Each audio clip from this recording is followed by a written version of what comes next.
Hello, everyone, and welcome to the Inside Pitch, a private Facebook group where screenwriters, filmmakers, and creatives meet to ask and answer questions about the film industry. And might I add, the group that was yesterday in a Wall Street Journal article featured in a story about Mission Impossible director and Oscar winner Christopher McQuarrie, whom we interviewed in July 2020. The Inside Pitch was created by Christopher Lockhart, story editor at WME. Unfortunately, Chris has a scheduling conflict this morning, so you're stuck with me, Ramesh Santanam, co-administrator of this wonderful group. Before we get to our interview, I would like to take a brief moment to express my sincerest condolences to the family of Malini Fonseca, Sri Lanka's queen of cinema, who died earlier today at the age of 78. Her tremendous talent on the big screen aside, she was one of the kindest, most compassionate, and courageous people I ever had the honor of knowing. Okay. Our guest for this hour-long chat today is multi-hyphenate Yvonne Zima, who has been in the film business since she was 5. At a very young age, she appeared in Michael Mann's Heat and then played Gina Davis's daughter in the action thriller The Long Kiss Goodnight, written by Shane Black, who also did a memorable interview on The Inside Pitch. As a screenwriter, Yvonne recently wrote for Taika Waititi on the HBO series A Flag Means Death, where the episode she penned was submitted for Emmy consideration. She sold the first TV series she's created, Bad Manners, a feminist take on Miss Havisham from Charles Dickens's Great Expectations to Netflix through Meghan Markle and Prince Harry's Archwell Productions. She currently is adapting M.J. Hager's best-selling memoir, Shoot Like a Girl, as her first feature film. Everyone, welcome Yvonne to the Inside Pitch. Hey, Hi. Yvonne. Hi. It's impossible not to dance to your intro music. That's fun. Yeah, that's Chris put that together. Yes, It's really, it's really it's powerful. it is fun, and it's kind of shows how much fun we've had doing this. Um, so let's start right off with you. How did you get into this business? So I was like, I think 3 or 4, and was discovered in a hallway at a casting office that my sisters were auditioning at, and the casting woman was like, "Who's this?" And I was in my own little world and got kind of plucked into it. But my sisters also were actors, and we were child actors, so I started working at 5 years old. Wow. And like there were some big films you did too, didn't you? Yeah, my first 2 jobs were the best I'll ever have. Very. I was in Michael Mann's Heat. I had to audition for Al Pacino and Michael Mann, and that was like a very extensive interview where I was maybe at a coloring book because I was a kid, and they just wanted to handpick who became this hostage. It's essentially background, but like a glorified extra in Heat. When Tom Sizemore gets, spoiler, he gets maybe shot in the head. I'm the child in his arms in that crazy shootout scene in downtown. And the other credit I have is I was cast as Anthony Edwards' daughter on ER, Dr. Green's daughter, and I had replaced an actress who was in the pilot. So some other 5-year-old got fired, and I came in last minute. It was like, okay, I'm the other 5-year-old coming to So, take it over. and you were Rachel Green, right? Yes, and then yeah, it was Rachel Green number one. There was another Rachel Green, a really cool actress named Holly Hirsch, who's super talented. So we both played that character Okay. at different. I was on it from, gosh, I want to say 95 to like 2000 ish. So Could be. But, someone just posted loved you on ER. So oh, thank you. and then when did you do? How old were you when you did Long Kiss Goodnight? I was 6 years old filming, and I was the age where you lose your front teeth. So in that film, I'm wearing Interesting. fake false front teeth, Uh-oh. wearing a flipper, and we filmed for about 6 months. I was in Canada, which is Canada. quite a long time for a 6-year-old to be working. So, I started that film as a kid, and then I left like a chain smoking young woman, problematic mink fur coat. So The- the- very, very bad. But it was the most freezing winter on record. So it was like I was wearing fur when it was It was secondhand too, but still it's freezing. And what was, and so you just kept acting? Is that what you wanted to do? I love acting. I still act, but yeah, I just kept getting work. There was like it might be apocryphal at this point, but there was a mix-up where people didn't know I was an extra in Heat. They thought maybe I was Natalie Portman or some other character. Like I didn't know, and so I got offered. I got a ton of movies, one after the other, all these action movies, and I always played a hostage or a waif or some kind of endangered person. So I got typecast as like the person in peril Okay. in action movies. What is it you like about acting? I feel like it's an actor's job, like in their lifelong journey, to live as many different people as possible and many different characters, and to step into those shoes. And like in the book To Kill a Mockingbird, it's just this exercise in compassion of really walking in other people's shoes and immersing yourself in another person's psyche. And in that, in this micro, you become a part of a greater universal experience that feels like transcendent and like a sublimation of suffering. Oh, wow. To me, it's very spiritual, and like it's like it's about hanging out with different people and really getting to know everyone on this planet. So did you, even though you started early and you were doing these, did you do sort of go through the whole taking acting lessons and all that? So not as a kid, and I don't know how good of an actor I was as a kid. I don't know. I was just kind of cute. I mean, you can get by on just being kind of cute for so long. So when I was in my adolescence, like teenage years, I went through quite an awkward phase. And that's when I took acting classes to kind of relearn. I studied under a woman named Catelyn Adams, who she played the dominatrix in the film The Jerk, and she was one of the youngest members in the actor's studio. And I had a few other acting teachers, John Markland, who's pretty well known, and he studied under Sandra Seacat. I don't know. He studied under this woman who's supposed to be amazing, and that was more like Feldenkrais breathing exercises. So I got a mix of method acting and then other woo-woo stuff that really does work for people. Do you prefer one over the other? I like a whatever works. I worked on a soap opera, and they do this thing at the end of a scene where they tag on you, and they just sort of hold the camera before the commercial. And one actor told me, he's like, just pretend you're doing math in your head so you look like you're thinking thoughts. Like, so like whatever works. And also, I don't know if I'm the best actor. I think I'm a great writer, but I don't know. Yeah. The jury's out on the acting thing. Yeah. I've never taken it that seriously. So let's get into the writing thing then. How did you, like, what made you sort of go, okay, I want to start writing. I want to, So I used to, I had begged my mom to go to private school when I was 12. Oh, I don't know if I lost you, if you're still there. Are you?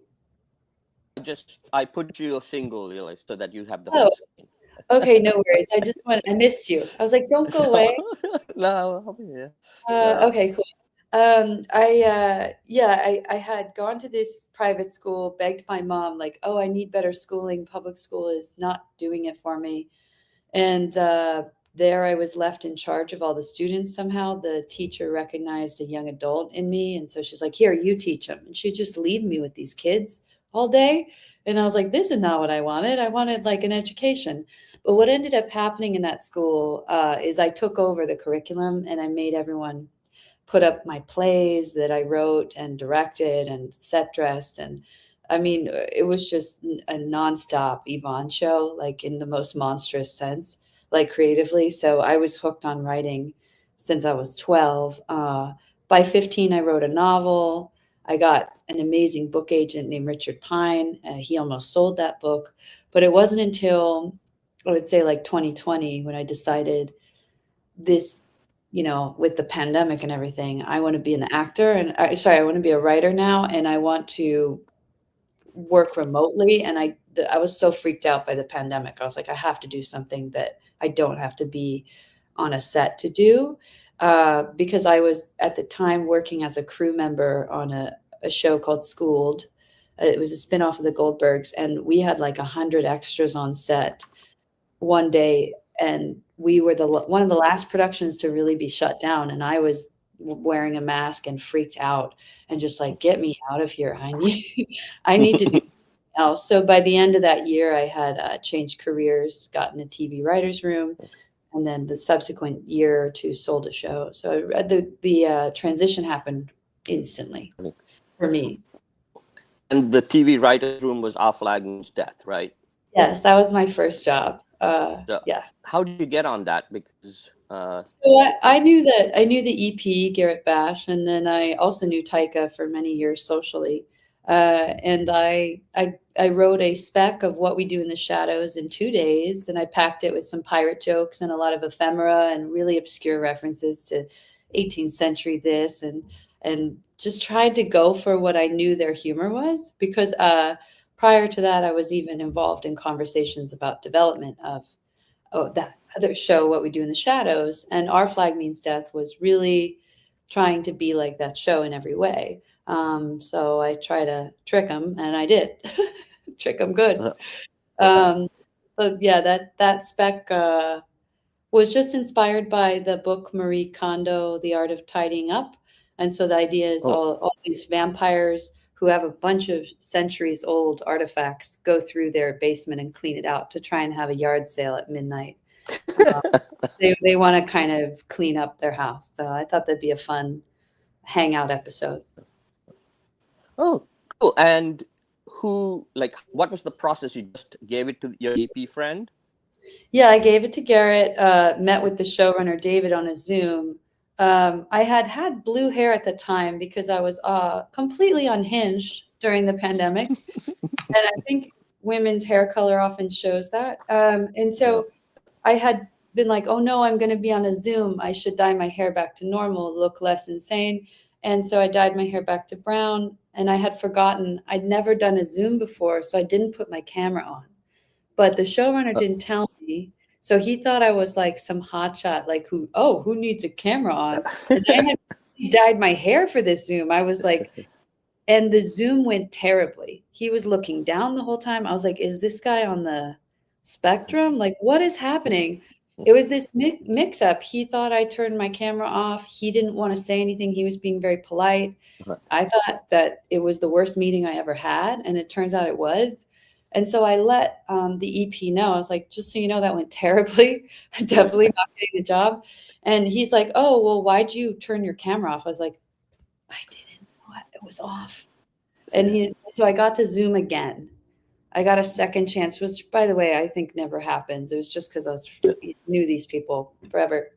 And yeah, then he was like, oh, of course we'll hire you. I also had sent another sample, a half-hour original comedy script set at a retirement home that centers on a woman with Alzheimer's who meets an angel of death in the pilot, like a Grim Reaper type guy. And he tries to kill her, and he's lost his touch because he has like Reaper dysfunction. So he can't get it up for her, like to kill her.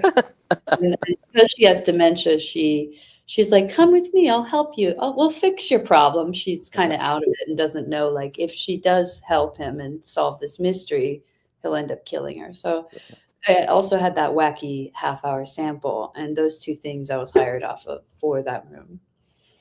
Oh, so that's pretty cool. And how was this the original pilot you'd written, something you'd written before, or was that sort of again spur of the moment thing that you sat down and wrote? That was something I had written not too long before. When I was like, oh, I want to be a TV writer, I need a sample. I want to write something kind of that's me. And I'm very like into surrealism, love old people. And I love, like, to me, that's the most interesting age, is someone who's kind of towards the end of their life. And all the actors who have done films in their older age, like these beautiful Christopher Plummer and Peter O'Toole at the end of their lives, like making these gorgeous films. And I just wanted a show like that.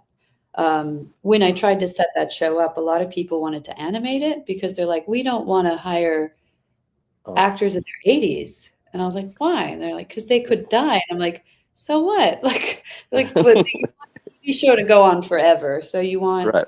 maybe younger, slightly younger actors aged up. So I've learned. So, what is your process in writing when you write that? Do you outline? Do you do the index card thing? Do you sit down and just pants it? It's all different for every medium, and I've definitely written in all mediums, but we'll stick to screenwriting. Scripts are strictly outlined and then really stuck to. Like structures, everything I'm learning. The scripts that I've written without a structure, I had maybe thought about for years. So like, and the other pilot I had sold to Netflix, that script I didn't really outline, but I had the idea sitting with me for 10 years before I sat down. And when I sat down, it's similar to Shonda Rhimes talks about this, where like 'cause an idea can be percolating so long, sometimes it comes out really fast. So for me, writing is like 90% planning and anxiety and procrastinating, and then 10% sitting down and in a very short amount of time cranking something out. And you said you have a different process for everything you write. When you wrote your book, what was that process and how was it different to what you do? So for my book, I was inspired as a teenager to write a YA book because I was very frustrated with the marketplace of YA. I'd go to Barnes and Noble and read every YA book, and I felt so strongly that they were all, in retrospect, some 50-year-old lady being like, pretending, cosplaying Go Ask Alice, or, and I was obsessed with like S.E. Hinton, who wrote The Outsiders, who like Right. actually the age. So I just wanted to capture this age that I was at and the hyperbolic nature of actually being immersed in the drama of the adolescence. So for that, it was more about collecting details and character traits, and when I felt like I was filled with enough details, and we're talking about messy scraps of paper, napkins, notebooks, like a OCD person's nightmare. When those were piled high enough, I was like, I'm ready. And that was more like just flowed out of me sort of thing. And then after writing the first draft, I edited it another 9 months with my book editor at the time, who was in-house at Inkwell Management. So it took about 9 months to write, and then another 9 months to edit and fix the mess that I created as a 15-year-old. Yeah. So. And how did you land? You said you landed a book agent off of that, right? I apparently we had an offer from Crown, and the agent turned it down, and I never was involved in that process. And I was like, wait, what? So it took me a very long time to want to write again, because I was like, that's it. I'm not going to be on Oprah. What's the point? I don't care. Like, I was depressed from that. And I've learned now that failures happen way more than we expect, and you have to not get down about them. But it's really hard for me to not be like, oh, it didn't go. Time to change careers again. Like, you'll see me, in a year, and I'll be like, I'm an ice skater now. Apparently they passed on something, and I was like, F everyone in town. Goodbye. I kind of have that really strong petulance about it. Rejection. I'm like, it hurts. How do you get over it, though? Because I mean, a lot of people, especially, feel that they send off their query letters and they send off, they meet a manager who goes, yeah, send me the script, and then they either get ghosted or they say, well, not for us, and the hopes are dashed. I was cleaning out my mom's garage recently, and I looked in her boxes of papers, and she had query letter after query letter, these self-addressed stamped envelopes of rejections of this romance novel I never heard of, and this thing, and on, and it was so inspiring. She had articles on acting she that got rejected. She had articles, and some did get published, but I think about her now. She's 71. She's blind and disabled, and she, through dictation, wrote a novel recently, and it's probably her 20th novel. But she's Yeah. still doing it and still enjoying it so much, and I think that's really inspiring. That when you're cursed with creativity, it doesn't ever go away. So I think if you don't put it into art, if you don't keep going, you end up like not a good, you're not going to be a good person in the world. Like the frustrated artist, I can't think of anything more terrifying than someone who's creative and they're not doing it. Okay. That's So, interesting. Yeah, it can be scary. When you decided to become a screenwriter, when you approached screenwriting, was there like, I know you spent pretty much all your life in the business and with great writers, but were there certain people, writers you were drawn to? Were there old films you were drawn to that you found inspiration from before you started writing? yeah, What I was mean, I love Shane Black's scripts. I think what I learned from reading his stuff is these little asides and cheeky like notes to the reader to kind of, I think what's brilliant about that and what I try to put in my own work a little bit is sales, is saying like, you're going to have a good time. I'm telling you, you're going to have a good time. Oh, this scene is great. It's coming up right here. Yeah. The scene you wanted, the sex scene with the two actors, is going to be great. And why would a large ass writer know how to stage this? These actors, they're attractive Right. people who probably do this. That to me is like chef's kiss, great writing for the screen, because you're dealing with a lot of people who, bless their sweet hearts and souls, hate reading. These are not readers and they're not book people. And so I've always been a book person, and I've always been drawn to literature and zeroing in on filmic scenes in literature that are memorable. There's certain iconic moments in Don Quixote that I still think about and make me laugh. And I always go back to that character and, his sidekick, or this idea of someone who loves literature so much. He's insane out in the world. Like, for me, I'm just pretty old school with the classics, and then classic film. I think all the old movies are the best, and I'm watching them over and over again. And somehow I've missed all the films in the 80s. So right now I'm educating myself. Oh, really? Recently saw Tootsie, and everyone's like, what? And Arthur and all these films. You'd I'm never not, seen Tootsie and Arthur? no, I'm just like, I'm catching up, because this is one gap. For me, aesthetically, the 80s, one of the most hideous, unforgivable times. The hairdos are so upsetting. The makeup is trash. I'm so mad at the 80s. And so I've set that aside, because I'm lacking in my big gap in my film education. 1980, other than John Hughes, I didn't know anything about 80s films. Oh, so you did watch all the John Hughes movies? Yeah. Because they're pretty. Yeah. They're looking all right. So, oh wow, I didn't know you hadn't seen Tootsie before. So, yeah, so I'm like, oh, that's how you make a movie. Funny that they put a trailer of Tootsie, they put online with horror film music and make it like. Oh really? To make it scary, but yeah, that's such a great film. That's such a great film. It really is. And so when you started writing, tell us about this, the project that you wound up selling to Netflix, how it came about, and how you actually were able to get it in front of Netflix and pitch it to them.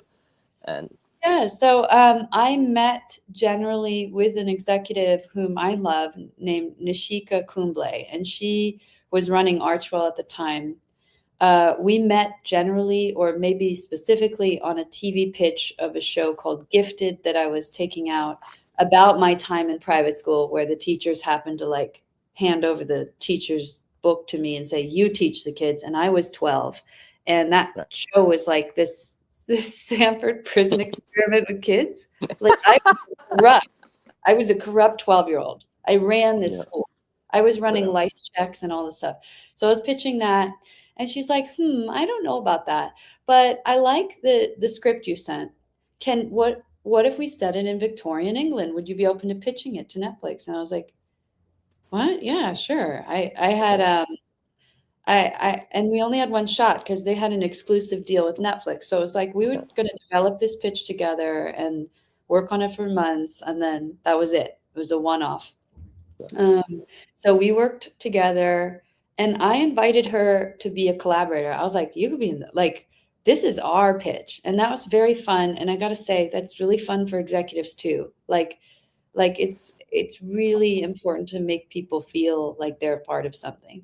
And we developed the pitch, and I ended up making a 100-slide slideshow and a 13-minute pitch over Zoom.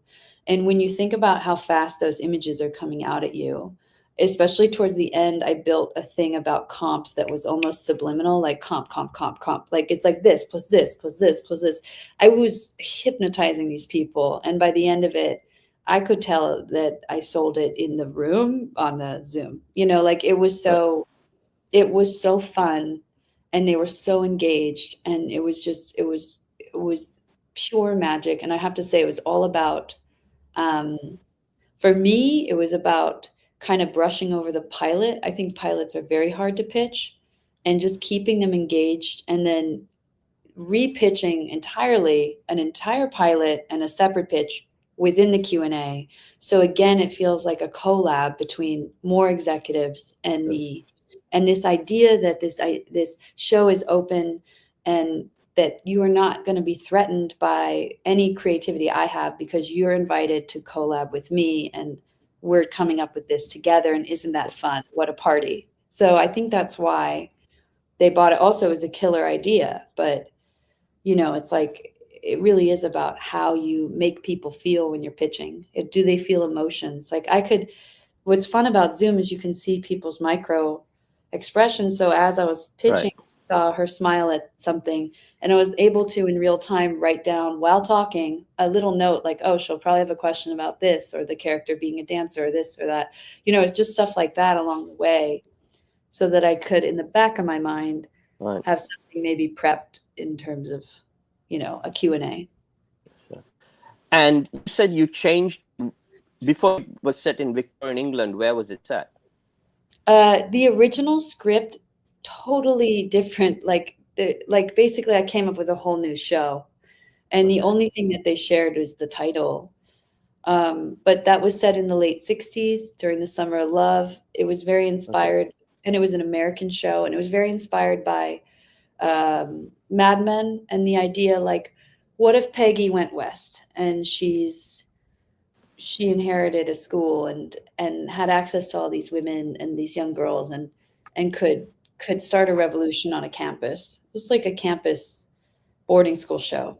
Okay. Totally different than what we ended up conceiving of and developing together, and then working on for a long time. And when did the Miss Havisham thing set in? Oh, pardon me?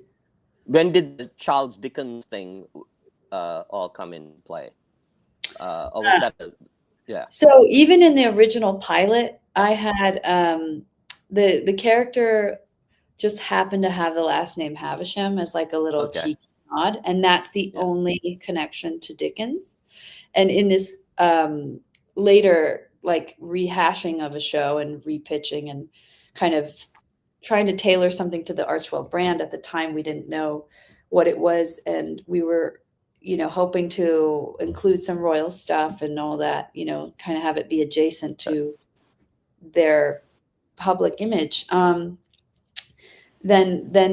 it leaned more into the Dickens of it all, and more into that time period, which I definitely am less, like, I'm less of a fit for that. But however, I always find it really fun to stretch as a writer and be like, can I do this?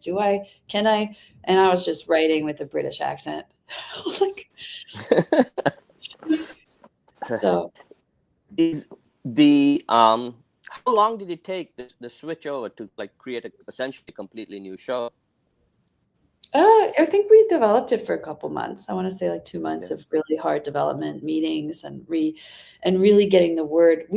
I mean, bless her heart, we kicked this document back hundreds of, like, it was Right. insane amounts of fine tooth comb. And then right before I was about to pitch, I met with the head of the company at the time, Ben Browning, and he was like, I don't know, it's not really working for me. I scrapped the whole thing and redid it, and I worked really hard to make it more interesting and shorter, even like a couple days before. And so I mean, huge rewrites of just a pitch we're talking about. And he was so helpful in being absolutely honest and kind of really, and he had come from Film Nation. He since has gone back and he runs Film Nation. Yeah. Brilliant producer. He made Promising Young Woman and a million other films like you would love.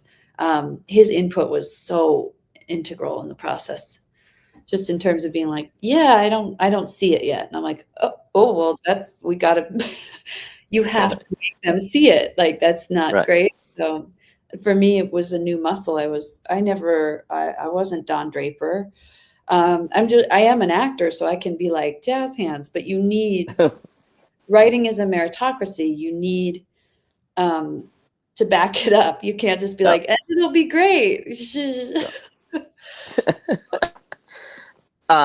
Someone just said she seems like a good fit to write for Bridgerton. Oh yeah. Oh, swoon. Hello. I wish I were a better fit. I feel like that you have to have had many dalliances. Like Right. Bridgerton Mormon edition or Bridgerton Repression Island. What are the keys to good pitching? I think I would break it down into 5 categories. Okay. Number 1, it is about mesmerism. We're talking about bringing an energy to a pitch.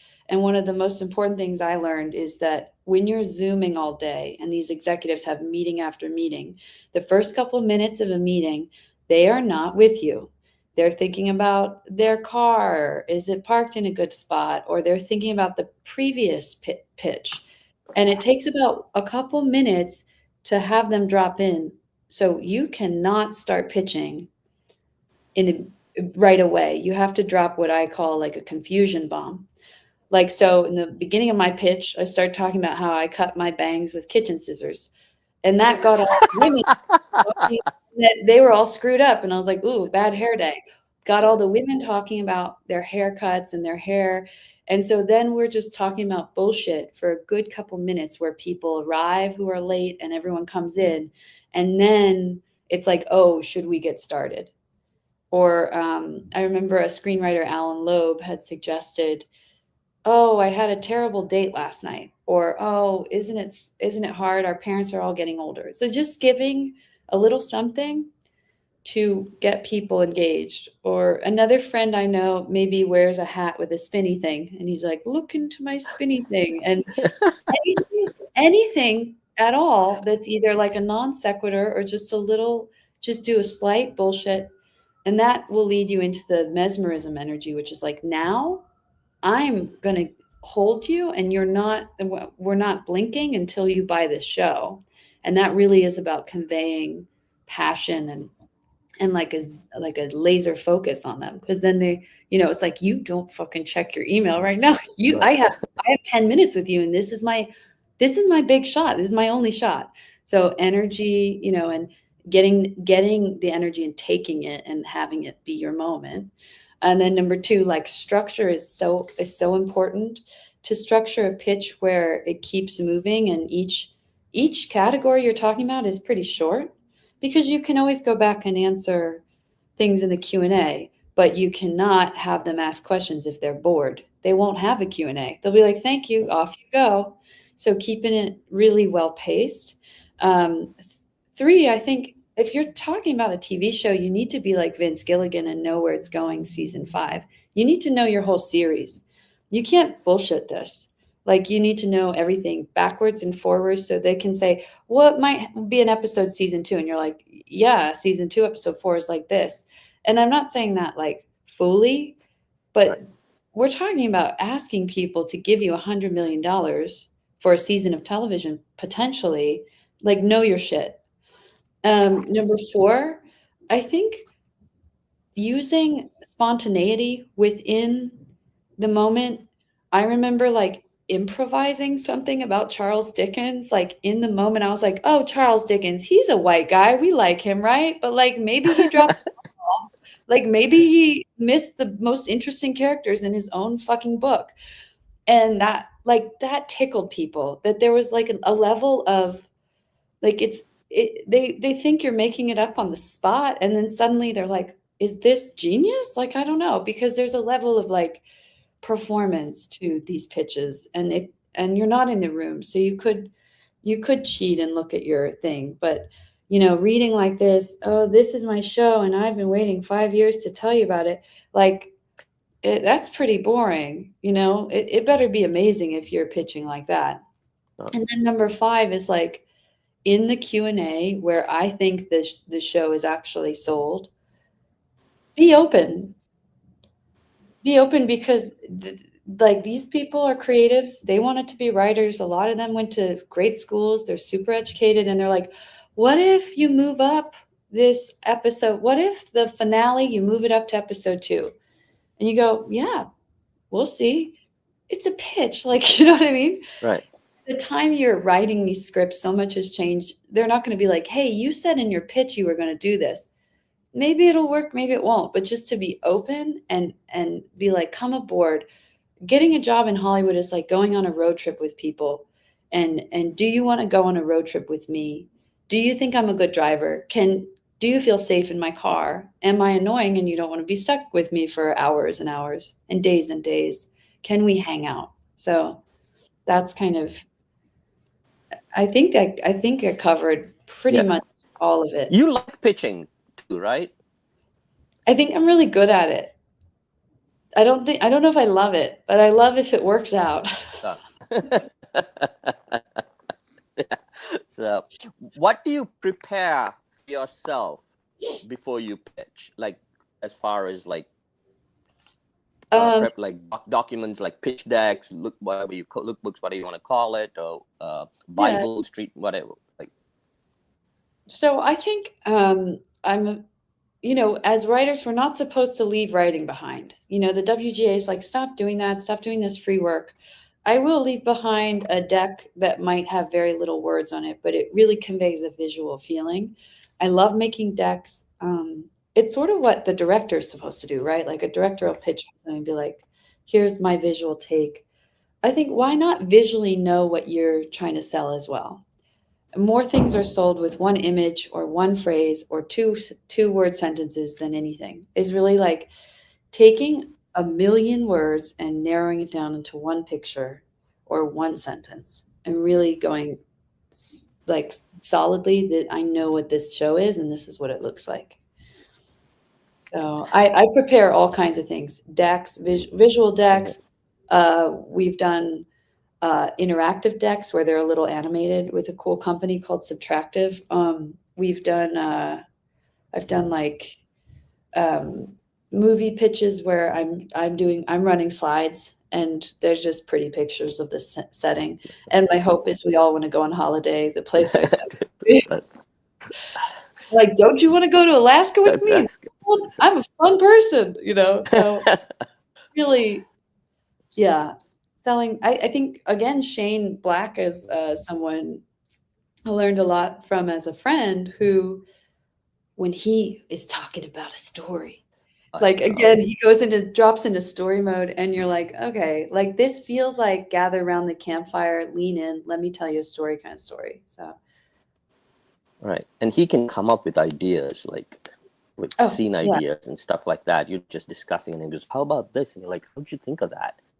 Yeah. One thing I'm trying to work on as a writer and grow as a writer is plotting, plot. You can come up with plot points. That's really important. And like, watching old episodes of Kojak or Columbo, Rockford always helps you. Like, oh, these guys were brilliant. Yeah, Rockford Files still rocks. I still love watching that show. Love it. Yeah. Love Rockford Files. And so let's talk a little bit also now about, you worked in a writer's room. What was that like? What was the atmosphere like? And what did it really entail working in a writer's room? How many other writers were there with you? We had 7 or 8 other writers, which I think is a Okay. pretty big room. I'm not sure. On Zoom for 2 months there, because I was a baby staff writer. So for 2 months we work, and then the upper level writers take those scripts and then work on them some more afterwards for maybe another month.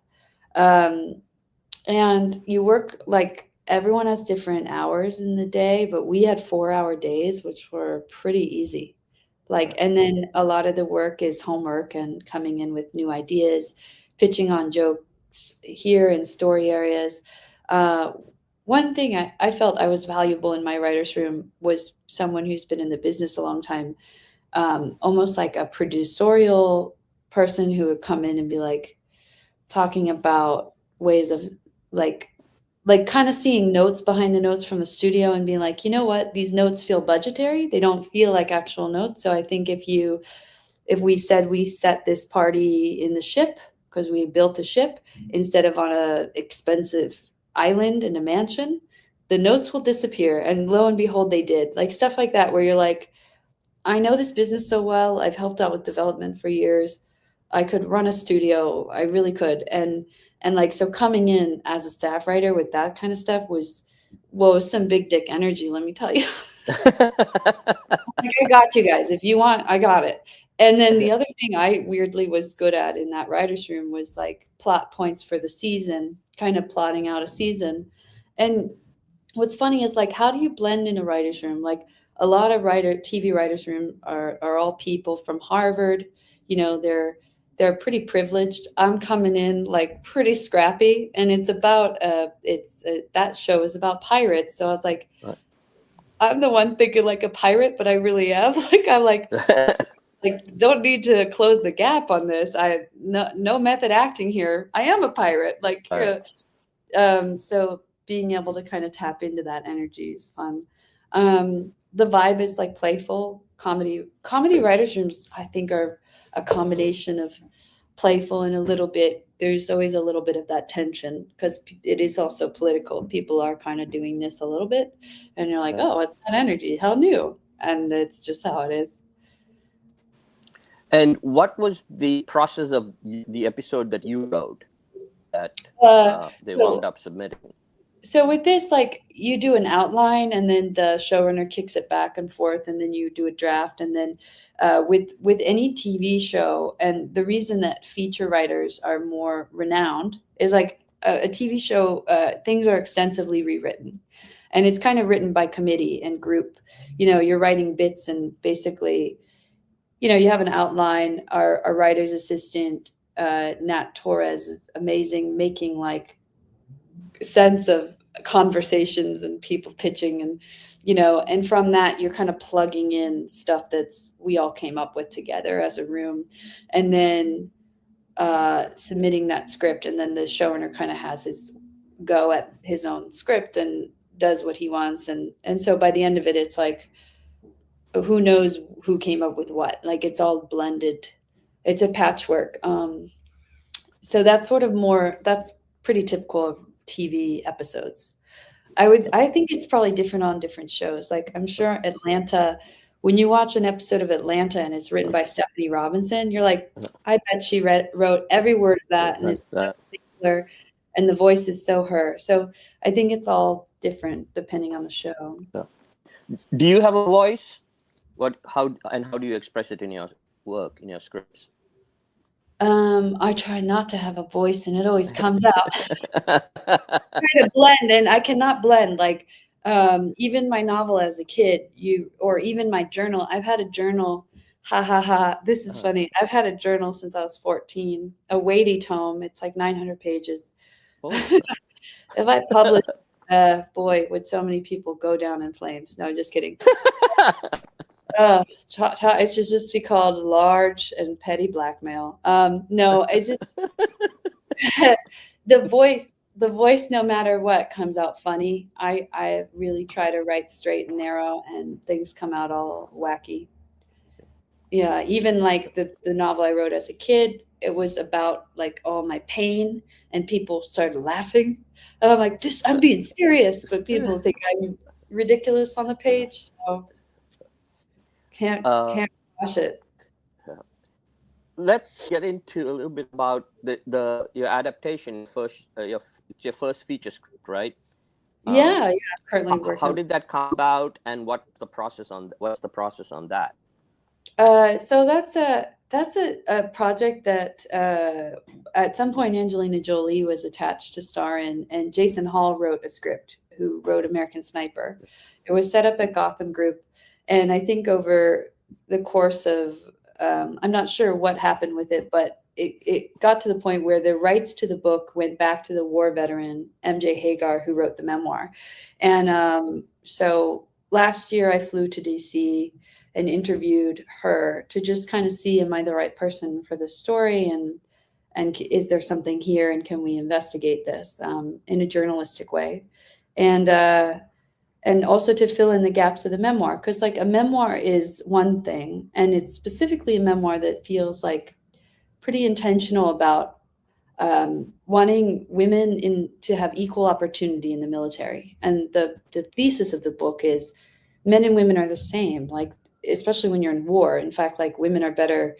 I mean, they're better snipers, and they're better at flying a helicopter. They're better at taking G's and G force and all of it. So to me, I don't know if that can be conveyed in a film, especially nowadays with the political climate and everything. So it's like, how do you take all that and make like a fun action movie, and make it eminently watchable and just like delightful in the way Top Gun is. So we're currently working on that. However, it's sort of this thing where I think right now the marketplace is a bit cold.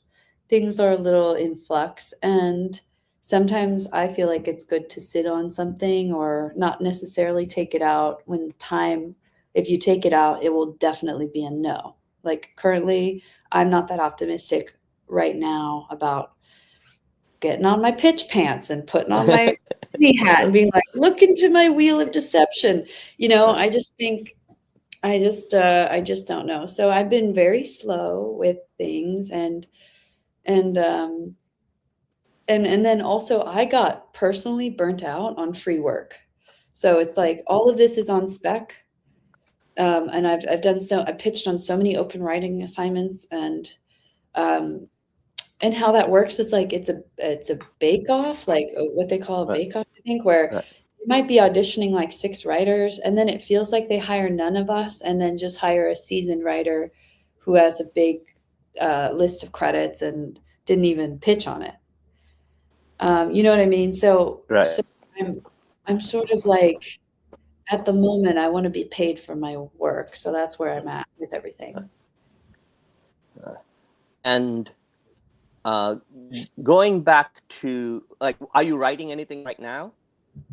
Yeah, I'm currently working on that film, and then I'm working on a pitch for Audible to try to make a Audible original. And then I'm also working on a memoir called I Protect Monsters. And that's just about my time growing up in this business, and a lot of it delves into a lot of problematic and specifically an abusive romantic relationship. So just kind of a memoir that is about coming out of that stuff on the other side of it, feeling strong in therapy, and kind of giving other people hope through terrible times. Wow, that's a great title.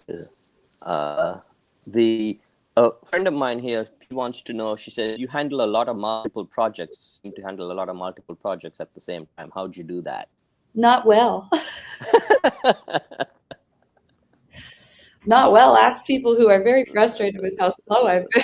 They will be like, where are these pages? And I was like, No, I think it's been an interesting transitional time where a lot of writers are adapting to the 40% decrease in all of production and work here. And so my priorities are like, well, what's the closest to get selling, and I'll work on that this week. And oh, I'll do this. I'll get pages here. And really, for me, it's an energy thing too.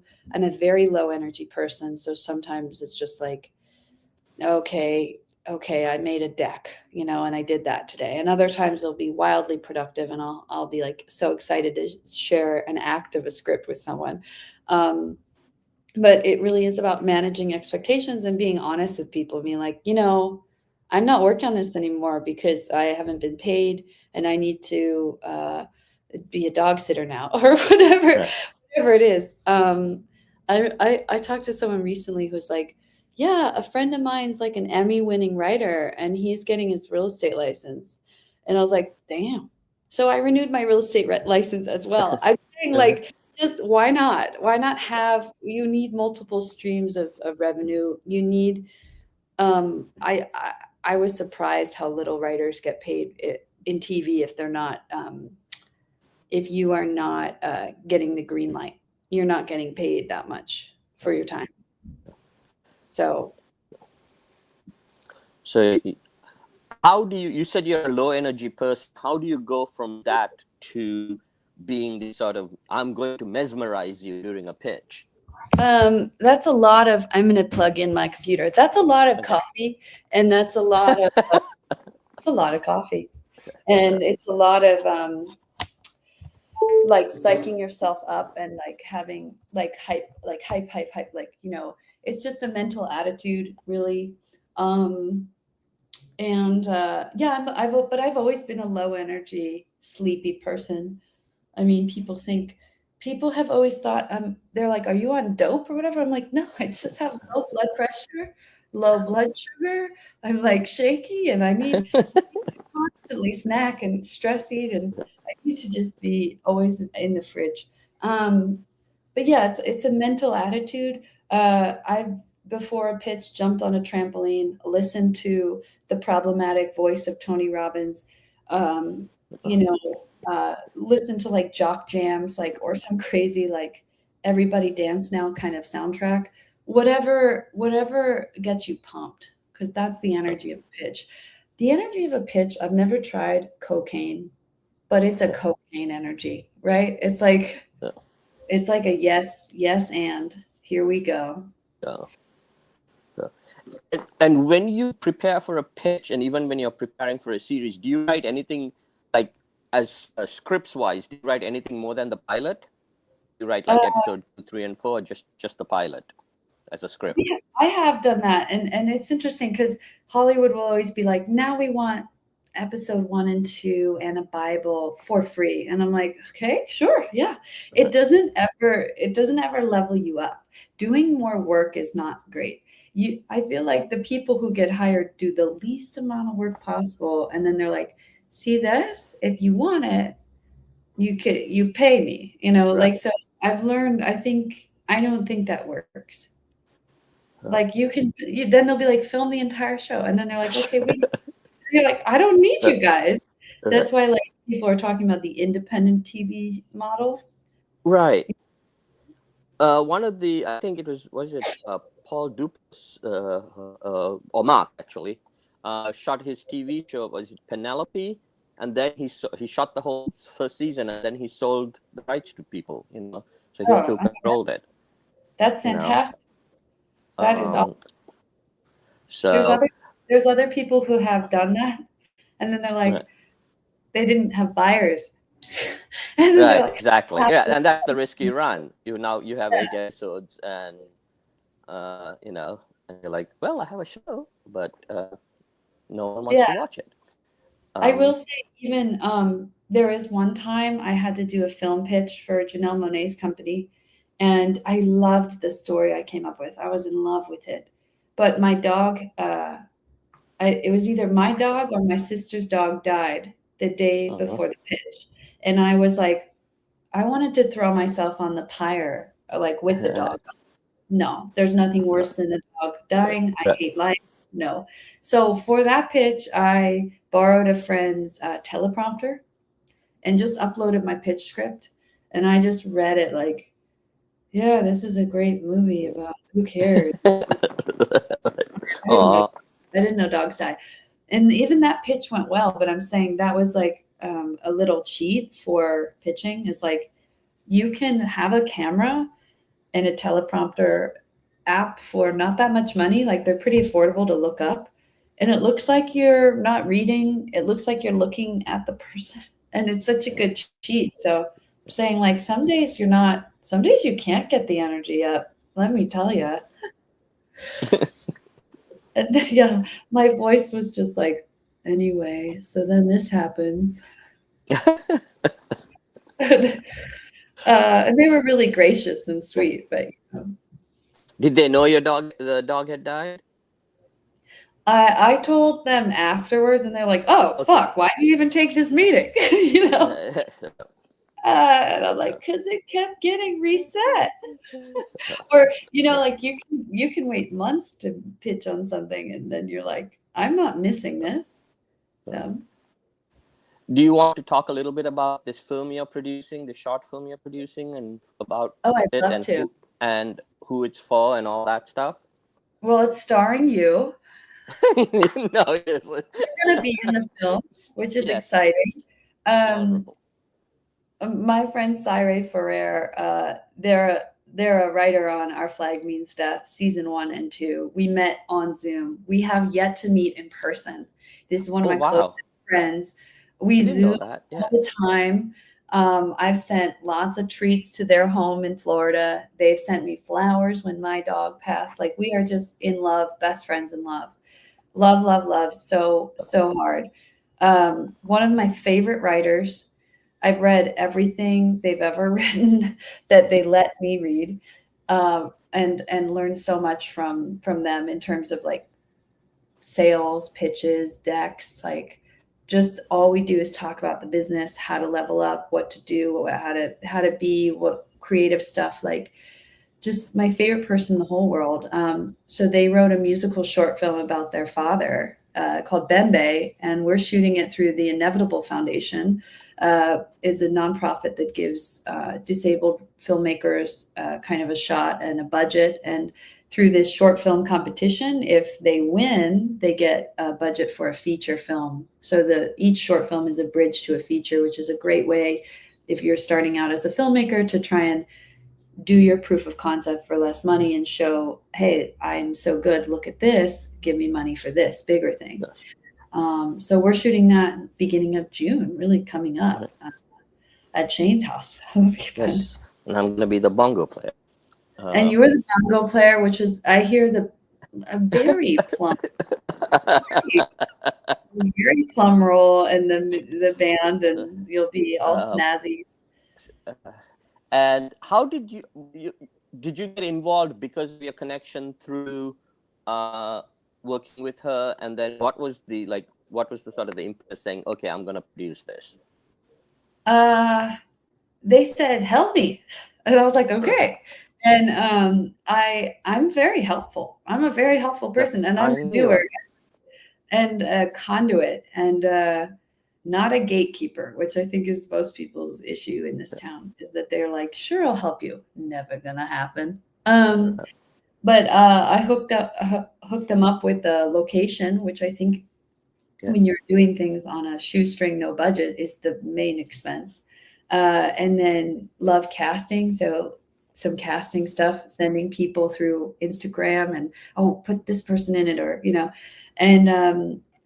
and then introduce Sari to J. Todd Anderson, who is our mutual friend. And J. Todd hooked them up with another storyboard artist who's like a mentee. So just like all this wonderful positive momentum, and all you need from a producer is like actually useful, like logistical real life stuff to happen. Like basically it's just phone calls and emails. And then also that really intense, like, let's do this energy is so important. And I happen to be cursed with both of these things. So upsetting. So I forgot that Jay Todd was involved in it too. Yes. Oh yeah, he was so helpful. Just their Uh, initial meeting and uh, just having his blessing is huge. do you like producing? Is that something you're looking at? Yeah, it does seem like the necessary evil when things are so odd and weird, and you can't really know if producers are doing their job unless you're doing it. Unless Right. you know that the job is done if you're doing it and you know it's going well. But Yeah. I feel like not always, but a lot of producers, managers, agents, lawyers, um, they're like, yeah, finding out about it. Like, are they? Are you talking into the void? Hello. Yeah. Does this email work? So you get a mix of both in this business. You get like people who are awesome and they're like, yeah, I'm going to set a million. I have a wonderful manager. He set a million meetings for me. I met everywhere and like worked so hard. And yeah, that's not always the case. A lot of people are like, I'm my own rep or I'm my own producer. So. And whose idea was it to take this to Inevitable Foundation and do it through that? Oh, that's all Zaire. I wasn't Okay. involved in setting it up through the Inevitable Foundation. And also, they're always telling me about grants and fellowships and things to apply to, and really inspiring because all writers need our deadlines.